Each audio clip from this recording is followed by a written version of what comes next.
सो hey guys, welcome है आपका मेरे यूट्यूब चैनल आरबीआई सिंप्लीफाइड पे। मेरा नाम यश है और आज हम पीआईबी एक्सक्लूसिव सेक्शन के अंदर एक पर्टिकुलर इनिशिएटिव के बारे में बात करने वाले हैं।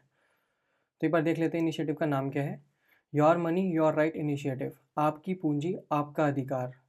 ये एक नेशन वाइड इनिशिएटिव है और वो ये पर्टिकुलर इनिशिएटिव अवेयरनेस क्रिएट करने के लिए और फैसिलिटेशन प्रोवाइड कराने के लिए है और हेल्प करने के लिए है सिटीजन्स को कि वो आइडेंटिफाई कर पाएँ, ट्रेस कर पाएँ और रिक्लेम कर पाएँ अपने unclaim financial assets lying with in India's regulated financial system. तो फाइनेंशियल सिस्टम के अंदर मे बी आरबीआई के पास पैसा कुछ पड़ा हुआ है, वो पैसा जो अनक्लेम फाइनेंशियल एसेट है, या सेबी के पास है। आरबीआई के पास कैसे होगा? बैंक डिपॉजिट की फॉर्म में होगा, है ना।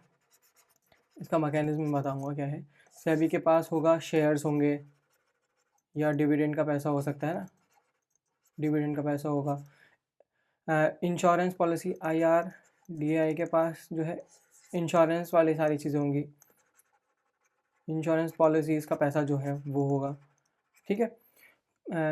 पीएफआरडीए के पास क्या है? पेंशन प्रोविडेंट फंड वाला पैसा होगा, है ना। तो ये सारे के सारे पैसे जो है डिपॉजिट इन पर्टिकुलर अकाउंट्स में किसको बिलोंग करता है? सिटीजन को बिलोंग करता है। बट जो इंडिया के सिटीजन है वो भूल चुके हैं कि वो उनका पैसा यहाँ पर है या वो अनक्लेम्ड है किसी भी रीज़न से। हम रीज़न देखेंगे कि क्यों वो पर्टिकुलर जो अमाउंट है ये अनक्लेम्ड रह जाता है ना। तो ये इनिशिएटिव नॉर्मली क्या है कि गवर्नमेंट ने बहुत सारी स्कीम्स पहले से ही निकाल रखी हैं, बहुत सारे पोर्टल्स पहले से ही लॉन्च कर रखे हैं जिसके जिसके थ्रू लोग अपना पैसा क्लेम कर सकते हैं, फॉरगॉटन मनी को दोबारा से क्लेम कर सकते हैं। जैसे आरबीआई के लिए क्या है? उद्गम पोर्टल, आरबीआई ने उद्गम पोर्टल लॉन्च किया है, ठीक है।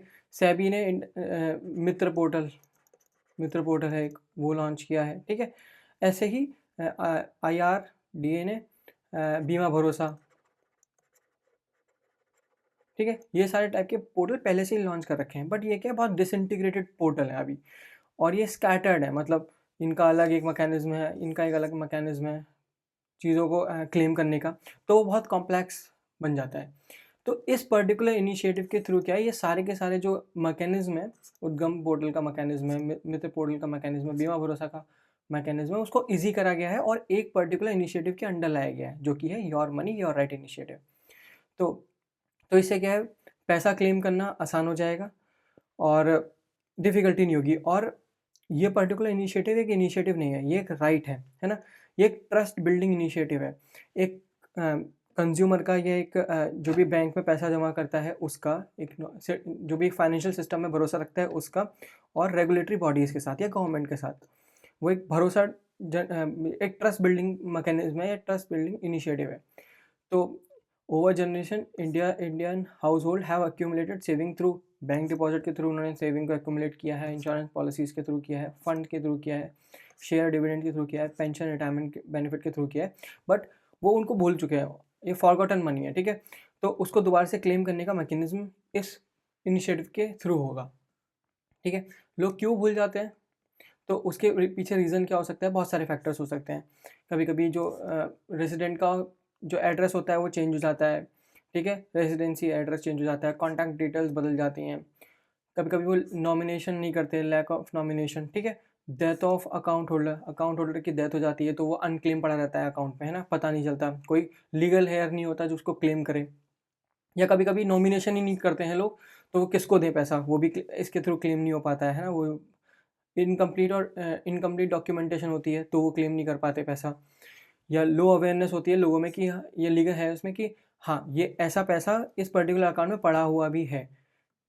तो इसको इजी करने के लिए ये इनिशिएटिव लॉन्च किया गया है, ठीक है। और इसके अंदर बहुत सारे मैकेनिज्म लॉन्च किए गए हैं कि अगर बैंक डिपॉजिट मनी होगा तो उसको किसके थ्रू करना है, वो मैंने बताया आपको कौन से इनिशिएटिव थे। नॉर्मली इन सब चीज़ों के ऊपर आरबीआई ने बहुत अलग अलग इनिशिएटिव्स, अलग अलग डायरेक्शंस और सर्कुलर्स पहले से रिलीज़ कर रखे हैं। जैसे चेंज इन रेसिडेंसी और कॉन्टैक्ट डिटेल्स में आप केवाईसी का एक बहुत बड़ा इंपॉर्टेंट पार्ट है, उसके बारे में हम बाद में डिस्कस करेंगे ये सर्कुलर में। नॉमिनेशन कितना करना है, 4 पीपल नॉमिनेशन है, तो और वो किस टाइप की नॉमिनेशन है, साइमल्टेनियस है, सक्सेसिव है, उसके बारे में भी हम बात करेंगे अगले सर्कुलर में। डेथ ऑफ अकाउंट, अगर किसी बंदे की डेथ हो जाती है या किसी पर्सन की डेथ हो जाती है तो फिर कैसे पैसा क्लेम करना है और कितने टाइम में क्लेम हो जाना चाहिए, बैंक पे क्या बैंक्स को क्या नॉर्म्स फुलफ़िल करने हैं, उसके ऊपर भी एक अलग सर्कुलर है, उस पे भी हम बात करेंगे। इनकम्प्लीट डॉक्यूमेंटेशन केवाईसी के ऊपर भी आता है ना, उस पे हम बात करेंगे किन्हीं कुछ फ्यूचर वीडियोज़ में जब मैं बनाऊँगा। और लो अवेयरनेस क्रिएट करने के लिए कुछ सेंटर फॉर फाइनेंशियल लिटरेसी इन्होंने सेंटर्स ओपन कर रखे हैं, उसके बारे में बाद में बात करेंगे अभी।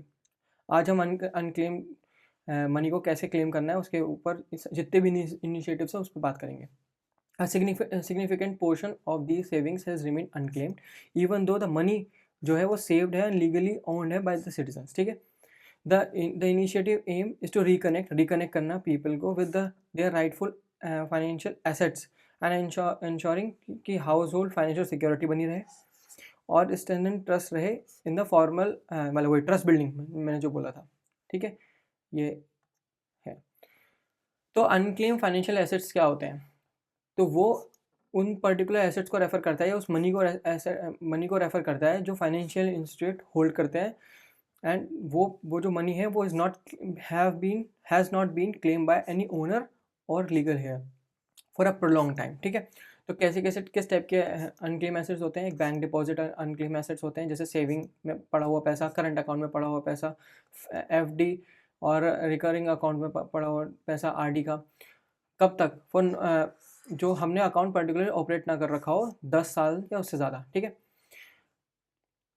मतलब कासा और राफा का पैसा, ठीक है।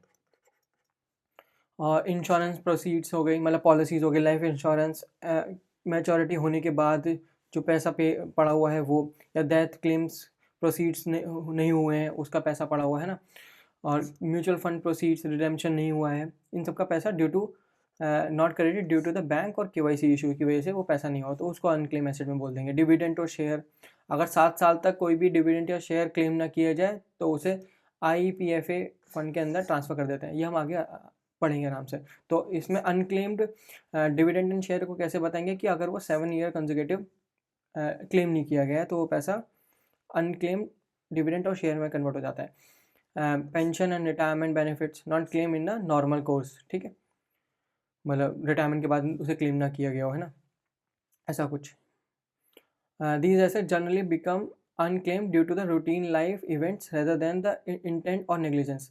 मतलब नॉर्मल लाइफ में इतने सारे वर्क होते हैं, इतना सारा काम होता है, उसकी वजह से ये इग्नोर हो जाते हैं, ना कि वो इंटेंडेड या नेग्लिजेंस होता है कि इस पर्टिकुलर पर्सन का, जिसकी वजह से ऐसा अनक्लेम्ड पैसा रह जाता है।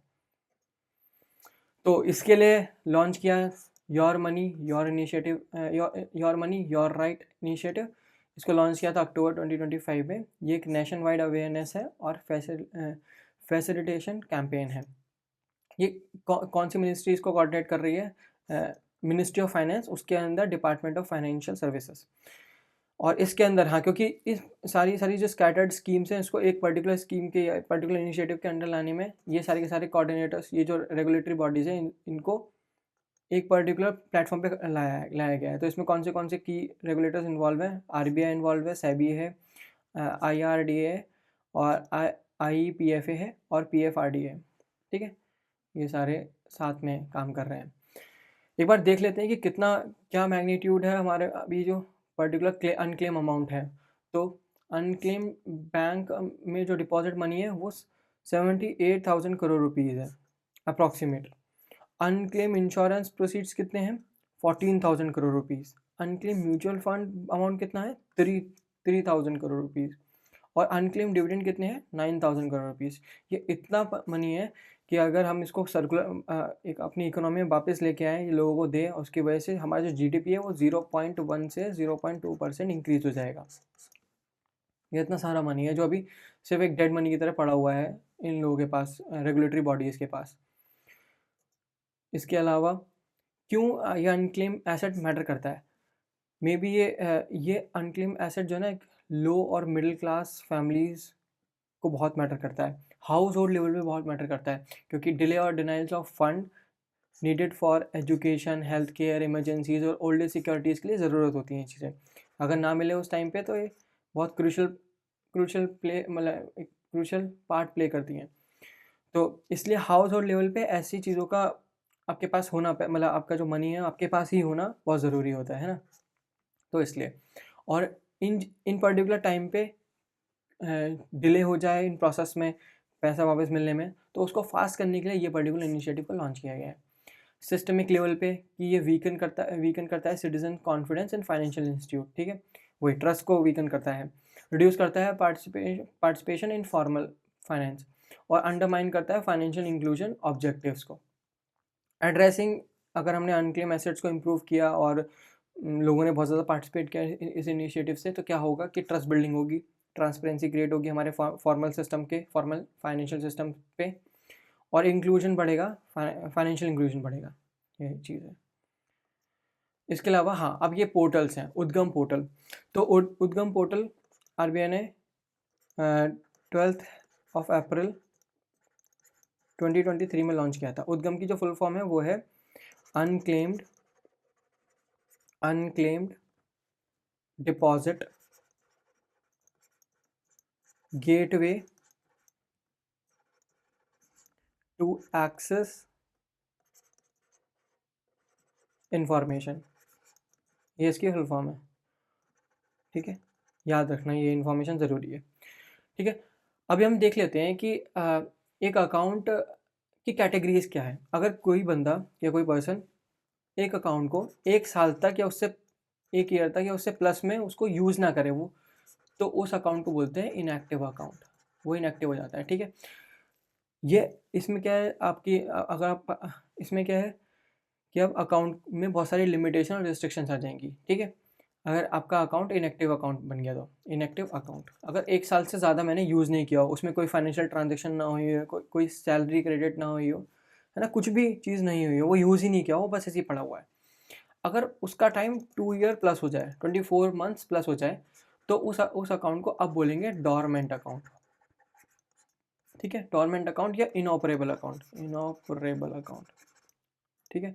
तो ये कैटेगराइजेशन है कि किस अकाउंट को कब कौन सा अकाउंट बोलते हैं। तो इनएक्टिव अकाउंट अगर 1 साल से ज़्यादा मैं यूज़ ना करूँ और 2 साल से ज़्यादा मैं इसको यूज़ ना करूँ अकाउंट को, कोई फाइनेंशियल ट्रांजेक्शन ना करूँ, तो उसे डॉर्मेंट अकाउंट बोलते हैं।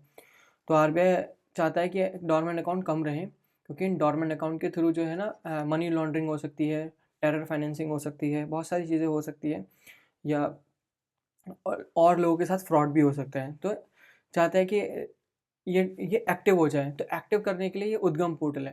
भाई किसी पर्टिकुलर पर्सन को पता ही कैसे चलेगा कि मेरा जो अकाउंट है ये उसमें इतना पैसा पड़ा हुआ है या कुछ भी पड़ा हुआ है ना, मतलब उसमें कोई पर्टिकुलर अमाउंट है, तो वो उद्गम पोर्टल पे जाएगा और अपना बैंक अकाउंट का नंबर सर्च करेगा, डेट और पर्टिकुलर इन्फॉर्मेशन देगा जो उसमें नेसेसरी है, तो उसको पता चल जाएगा कि आपका यह पर्टिकुलर अकाउंट यहाँ पर पड़ा हुआ है, ठीक है।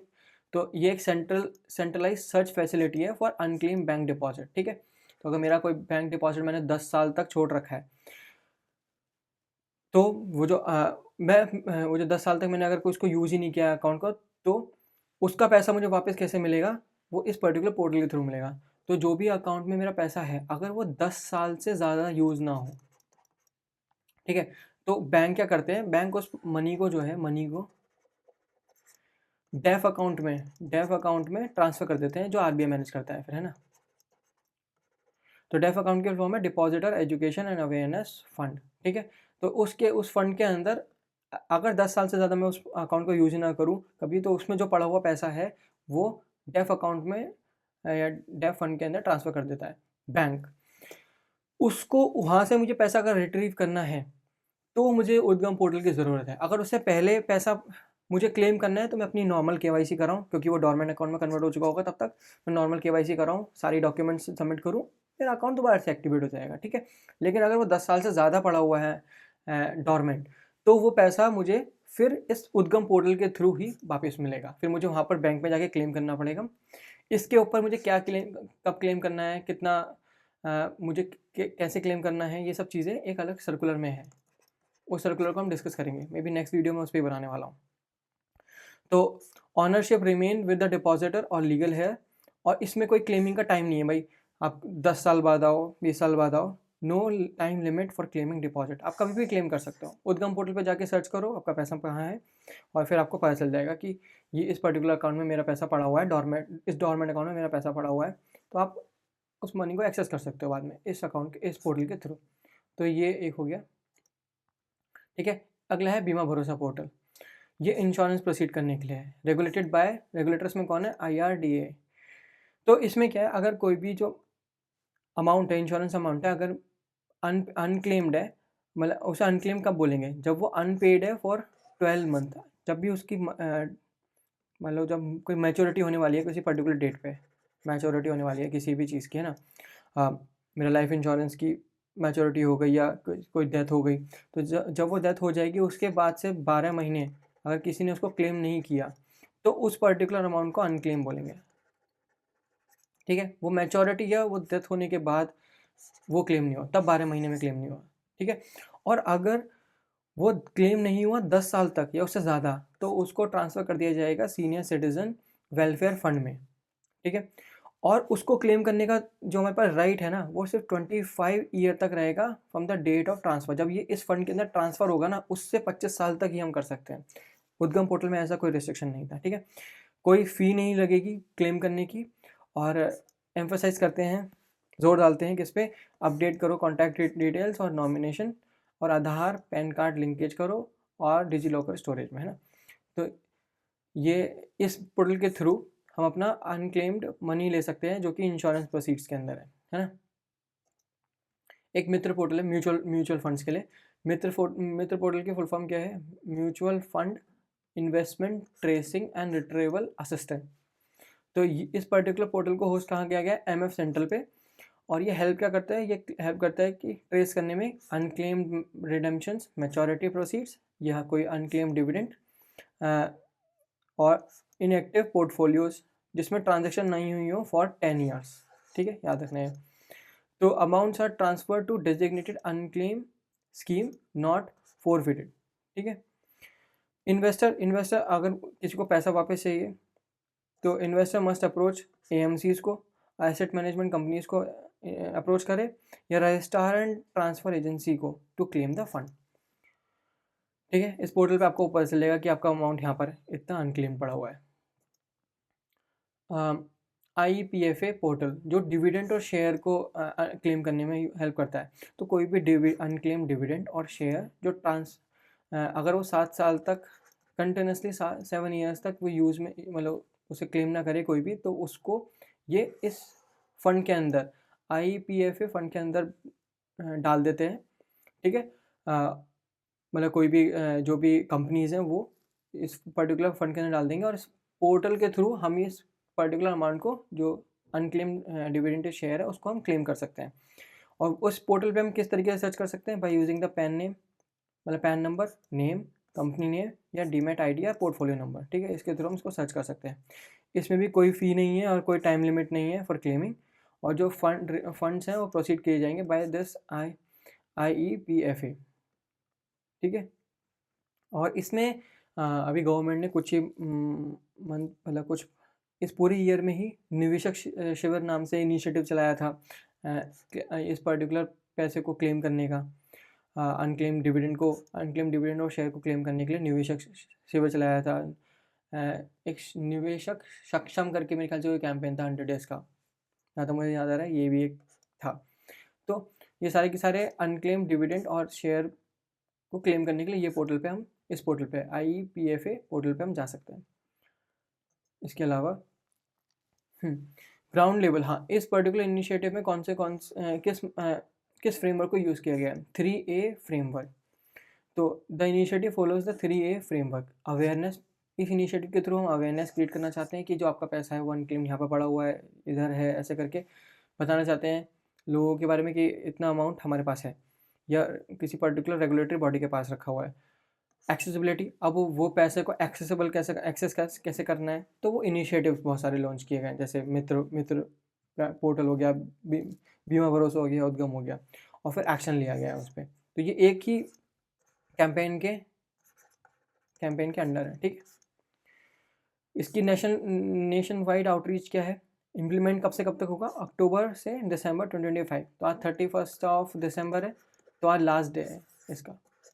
ठीक है, हम क्या क्या कवरेज करने वाले हैं, सारे के सारे स्टेट्स और यूटीज़ को कवर करने वाले हैं, और अभी के करंटली डेटा में 668 डिस्ट्रिक्ट्स कवर किए हैं। जब ये इनिशिएटिव लॉन्च किया था तो इसका 447 अराउंड 477 अराउंड करने का टारगेट था। हमने भी बहुत ज़्यादा डिस्ट्रिक्ट्स को कवर कर लिया है। इसके अलावा ये जो कैंप से क्या फैसिलिटेट कराएंगे, ये कंडक्ट कराए जाएंगे through state level bankers committee या स्टेट लेवल इंश्योरेंस कमेटी के, और सपोर्टेड बाय डिस्ट्रिक्ट एडमिनिस्ट्रेशन या बैंक्स या इंश्योरेंस कंपनीज।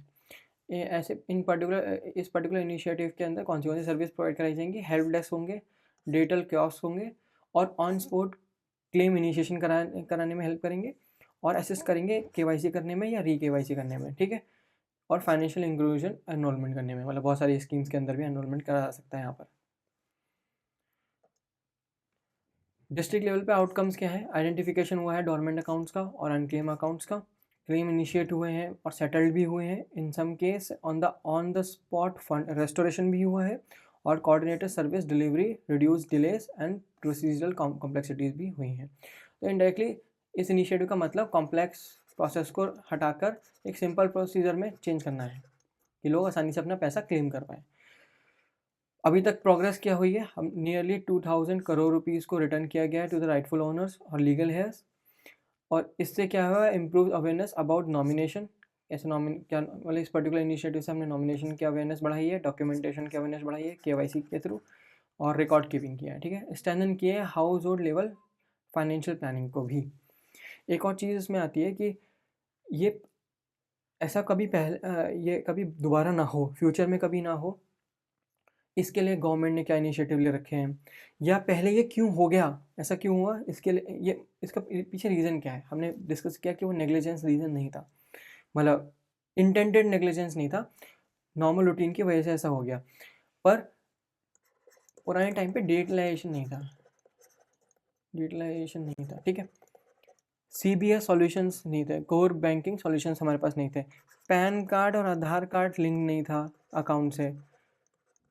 तो इन चीज़ों के ना होने की वजह से पुराने टाइम पे 2000 से पहले समझ लो, ये पैसा अनक्लेम हो गया, बिकॉज हमारे पास कोई रिकॉर्ड कीपिंग नहीं थी, सब पेपर पे होता था, तो पेपर के थ्रू वो लॉस हो सकती हैं, सारी चीज़ें, सारे एसेट लॉस हो सकते हैं, बैंक्स इंटरकनेक्टेड नहीं थे CBS के थ्रू, ठीक है, तो इसलिए पुराने टाइम में ये प्रॉब्लम हुई, और इतना सारा पैसा 78,000 करोड़ रुपीज़ सिर्फ और सिर्फ बैंक डिपॉजिट में अनक्लेम पड़ा हुआ है ना। तो वो ऐसा इसलिए हुआ क्योंकि ये सब सिस्टम तब इंटैक्ट नहीं थे। अभी ये सिस्टम्स आ गए हैं और बहुत अच्छी एफिशिएंसी के साथ वर्क कर रहे हैं, और हम रिट्रेस भी कर सकते हैं चीज़ों को, तो अब ये चीज़ें होने के चांसेस बहुत कम रहते हैं। तो आज की इस पर्टिकुलर इनिशिएटिव में इतना ही था। अगर आपको ये वीडियो पसंद आई हो तो मेरी वीडियो को लाइक कर देना और चैनल को सब्सक्राइब कर देना। Thank you.